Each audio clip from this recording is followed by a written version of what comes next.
What's up, ladies and gentlemen? This is the Jose Show. Happy Monday. I am so glad to finally be back. Oh my goodness. But anyways, a lot of crazy stuff happened throughout the break, so now let's get to it. Now, I'll start off today's show talking about Lil Nas X. So as we all know, unfortunately, Lil Nas X got arrested a few days ago, and it was really ugly. Well, Lil Nas X was caught in the streets of Hollywood, walking almost naked, and I believe he was overdosed with drugs, and he was just looking really weird, and he was like posing and singing weird things out and about, and the police caught him and they arrested him, and they arrested him for battery on a police officer, which was definitely insane, and he is unfortunately facing other 3 charges. Well, Lil Nas X pled not guilty to the 4 felony charges against him, and now he knows what it's going to cost to post bail. Well, Nas waived his arraignment and entered a not guilty plea Monday, and a judge set his bail at $75,000 with some drug-related conditions. Assuming the Old Town Road rapper makes bail, he's been ordered to not own, use, or process illegal narcotics. Nas would also have to enroll in an outpatient program.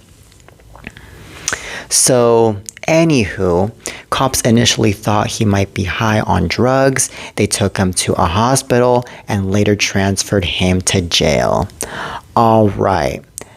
So, TMZ broke the story. Nas is facing years in prison after the LA County District Attorney charged him with 4 felonies, including battery with injury on a police officer. All right, so this is what I think here. I think that this guy could be on drugs, because I don't think that it's really normal for him to go off and walk around the streets of Los Angeles naked and pose and then be all weird.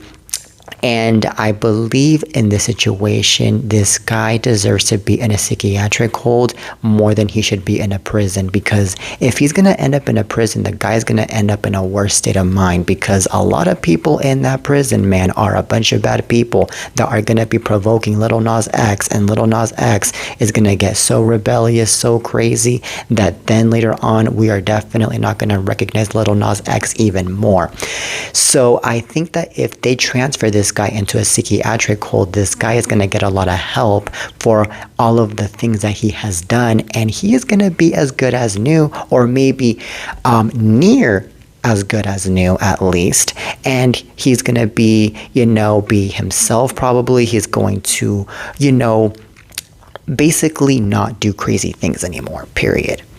But in this situation, I don't think the legal system is really going to acknowledge that at all. I think they're going to acknowledge the fact that he caused battery on a police officer, and that he was just going off being weird and loopy throughout the nights of last Thursday, by the way, out in the streets of Los Angeles, because at the end of the day, it is really delicate what he did at the same time, having to be hitting a police officer or having to lay a hand on a police officer, that now he's charged with battery on a police officer, because you need to respect the authorities. At the end of the day, you cannot be doing anything towards them, okay? So with all of that being said, I'm afraid to say this, but Lil Nas X, I believe, has higher chances of being in prison than he does of being in a psychiatric hold. And with all of that being said, I'm afraid that Lil Nas X's career is going to go down the toilet after what he just did, and we're not going to be hearing from him in a while. I don't even think that a good lawyer is really going to back him up all that much in this situation anyways, because with a good lawyer, they are going to acknowledge that Lil Nas X did wrong, obviously, and they're going to try their very best to defend him, but they are not going to know how to defend him, because they knew how much he did wrong in this case. It's insane. So anyways, I feel so bad for Lil Nas X. He must be regretting it. And you know what? Things got so ugly to the point that he ended up in jail until today, I believe, because of the fact that he was just doing so darn bad in all levels. But anyways, I really do pray for Lil Nas X, and I wish him nothing but the best, and that's all I have to say. All right, now on to the next topic. So let's talk about Sophie Turner. So Sophie Turner is looking back on her Game of Thrones days. So while appearing on the cover of Flaunt magazine, the mother of two opened up about the shocking scene where her character Sansa Stark is raped by her new husband Ramsay Bolton, played by Iwan Ra'an, on their wedding night. So she got to say, "I did feel and still do that Game of Thrones shone a light on things that many people were like, oh God, you can't show that kind of thing. And I understand it can't be triggered. It can be triggering. I totally understand that point of view," Turner told the publication. So, while the scene did cause controversy among some viewers at the time, Turner believed the scene showed how women were treated at the time and initiated important conversations. Okay, so she got to say, "But I did feel we were actually doing a lot of justice to women and the fight women have had to fight for hundreds of thousands of years." She continued, "The patriarchy being treated as objects and being constantly sexually assaulted. I don't think there's one woman I know who hasn't had a form of that," she added. All right, so Turner, who was 19 years old at the time of the episode airing, shared that men don't believe her when she shares this detail about what women go through. All right, so this is really interesting. I think that Sophie Turner is trying to really prove a really good point here in this scene, because she's basically trying to tell everybody, especially women, that they are not alone when it comes to being victims of rape, and that they can do something about it to fight off all of what they have been going through. And I believe that the reason to why a lot of people were taking this scene very badly is because a lot of people were all like, hold on, Sophie Turner is promoting rape here. This is basically motivating a bunch of rapists out there to rape people even more, and to think that they are cool enough to be doing such a thing. And we cannot let that happen. How dare Sophie Turner does this? And let's remember that Sophie Turner was only 19 years old at the time when this scene was taped. So, I mean, it makes it even worse, because that is even going to promote that young women get raped, and that it's okay that young women get raped, when in reality it's not okay. But I mean, I'm just saying according to what the people might take this scene as, because let's be realistic here. I mean, it looks like it to me that it does promote that kind of thing, but in reality, it's not promoting that, in my opinion. I think that it is actually promoting that women are not alone, like I said, and that women are empowering, and that women can actually do something about the situation. Okay? I also feel like it's really important that many people get to be talking about situations like this when they are watching a scene like this, and be like, you know what? This really is something that we should talk about, and we should actually take it into high consideration, and, you know, let our voices be heard even more, just like in the Me Too movement, for example, you know? Like something like that, I feel like this scene should really create from, instead of just the controversy itself. So anyway, Sophie Turner, it is what it is at the end of the day. There's going to be people that are going to believe in you. There's going to be people that don't believe in you in this case that you are talking about here. And oh well, but anyways, on to the next topic. Now let's talk about Billy Ray Cyrus. So Billy Ray Cyrus currently has no achy breaky family drama with daughter Miley Cyrus, proving this to be true by releasing the sweet birthday song she wrote for him. Alright, so the country legend was just about beaming while sharing a snippet of the unreleased single titled Secrets, which was penned and performed by Miley, and featured Billy's favorite band, Fleetwood Mac. Alright, so anyways, Billy filmed himself sitting in a field and listening to the new track, which he played on his phone. Billy Ray Cyrus looked beyond thrilled by the new anthem, bobbing his head and smiling repeatedly while listening to his daughter belt out her tune. Alright, so Billy further praised Miley on Instagram for giving him the gift of music, declaring his love for the Hannah Montana alum. So Miley previously discussed the song earlier this summer when she appeared on the Monica Lewinsky's claiming podcast. In July, as Miley Cyrus explained at the time, Billie served as the inspo for the song since she wanted to be a safe space for her dad's, you guessed it, secrets.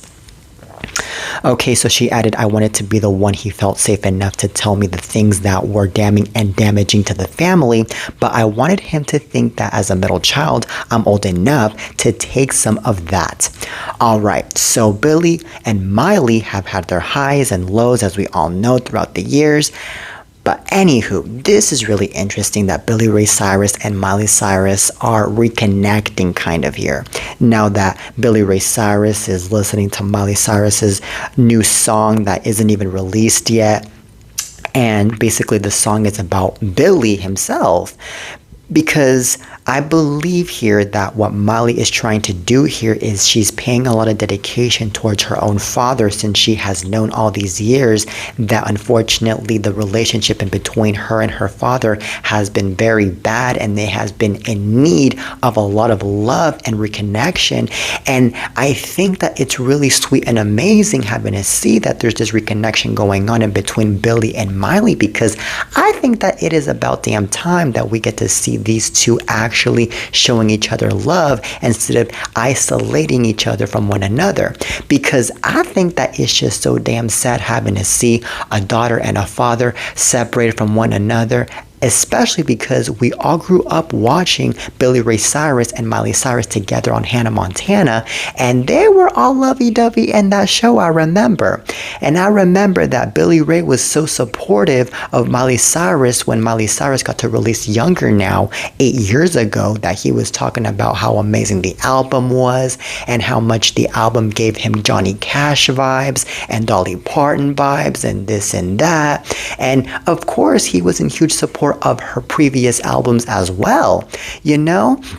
So anyways, I was already sensing though that there was a reconnection was gonna happen in between Billie and Miley anyways, because I remember like back in February or March, I believe it was, I saw a photo where Miley Cyrus and Miley Cyrus's boyfriend Max Mirando, I think, was with Billie Ray Cyrus at a park, and they were all smiles and they were happy.